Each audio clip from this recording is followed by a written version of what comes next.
What's up, wrestling fans? Welcome to episode 169. That's going to be funny later on. Perfect for this episode. Painted Drew thought it was funny. The big one. Yeah, Jesus. This is Smack Talk presented by SmarkOutMoment.com. I'm your host, Tony Mango. You heard Drew White and Mike Payton. We also have Sean Walker's back. Way. Back with the full-blown enthusiasm. And we've got Steven Wago. I'm ready to go on some Wago rants. I get it. I get plugs.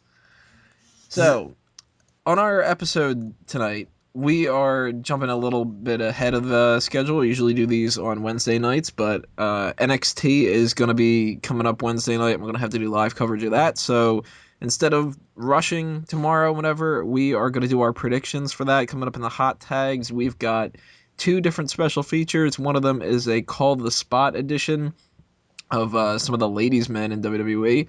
And people have requested that we talk more about the Divas and do more tournaments and stuff like that, but I'm not up for doing a whole big tournament, and we're going to be doing that in the summer. But since that's a couple months away, I figured Valentine's Day, let's keep the theme going. We'll just spend a little bit of time talking about the Divas, and that way, forewarned, if you are not down for what's probably going to be some terrible misogyny, then I've got two words for ya.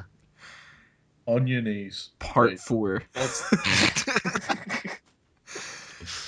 We've got some other hot tags to talk about, which perfect timing again, mostly the Seth Rollins situation. So this is just the perfect time for episode 169. We've got the rest hold break coming up in part 3, where I will be announcing something very special, so stay tuned and make sure you don't skip that segment. I'm not going to give you too many hints about what that is, but there is a good announcement in there, as well as the other kind of stuff that we do. We've got the Fantasy League coming up at the end of the show, and of course we are in part 1, which means it's time for the wrestling trivia question of the week, otherwise known as the Ask Him. And for those who don't know what this is, it's a 2-part question from last week, 2-part from this week. They tie in together, one's to the panel, one's to the audience. Last week's question, because of the Super Bowl, was who won the only $1 million game from the XFL? And Drew eventually got that right, or Google got it right. I don't know if we clarified that. I got the city right. I didn't get the name right. That was the Los Angeles Extreme.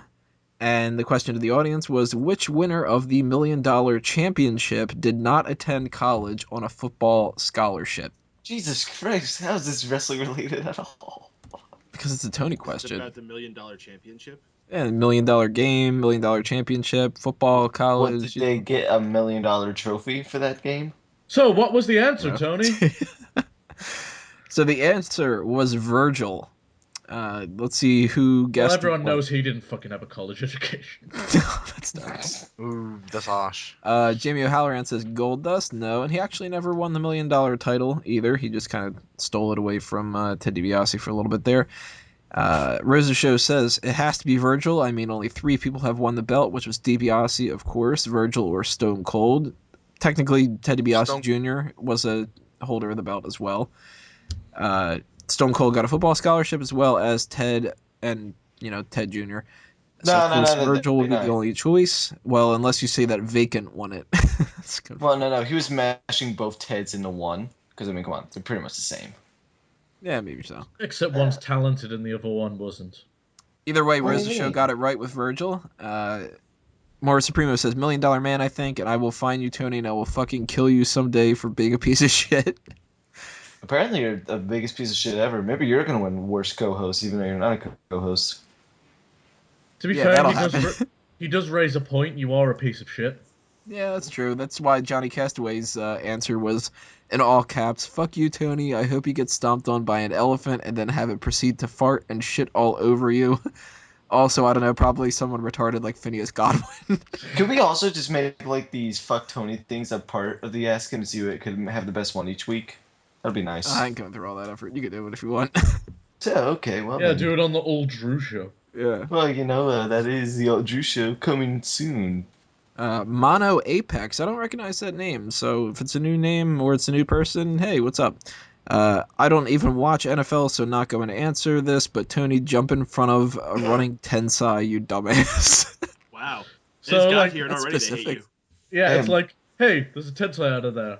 Oh shit, I better go run in front of him. It's like those old the Pokemon games where it's like you're walking through the grass and it's like, uh-oh, something appeared. Like a running tensai appeared. And Watchman King says Virgil. So Watchman King and Rosa Show get it correct. Oh, there's also a comment here from Sean. I missed that Sean Walker guy. What do you say about that, Sean? Well, he's back, Noni, so, you know. Past you, misses you. Yeah. Fucking hell, he's back already. Fucking hell. I'm only back to maintain some fucking order in this fucking shit. It's all over the place since I've left. Yeah, that's true. You know, if we were going to spend all this time talking about football people, I think this was a big missed opportunity to do Superstar Scores Mongo McMichael. Yeah, I'm not watching his old stuff to figure that out. What are you talking about? It's close to Mango. 2020, when we've been running out of ideas, we'll do Superstar Scores Mongo. Now, 5 years from now, somebody's going to be like, you said in 2020. All right, so the questions for this week. We're going to keep up the whole Valentine's Day kind of gimmick going here.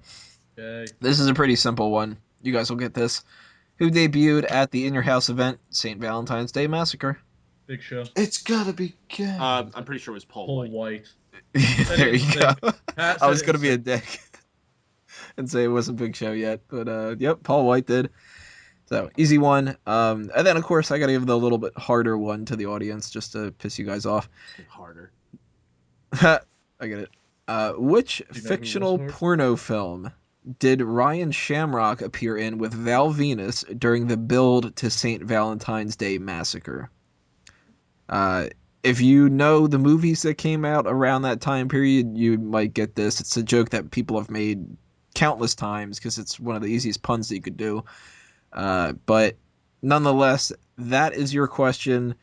Looking forward to the hate and all the comments and everything else like that. Leave a tweet at SmarkOutMoment with the hashtag AskHim or a comment below on YouTube or on the SmarkOutMoment page itself. Next week, we'll talk about what you guys said, and what we're going to do right next is get into those hot tags, so stay tuned. Click on that next video if you're on YouTube, and we will be right back. Ooh, these hot tags are heating up.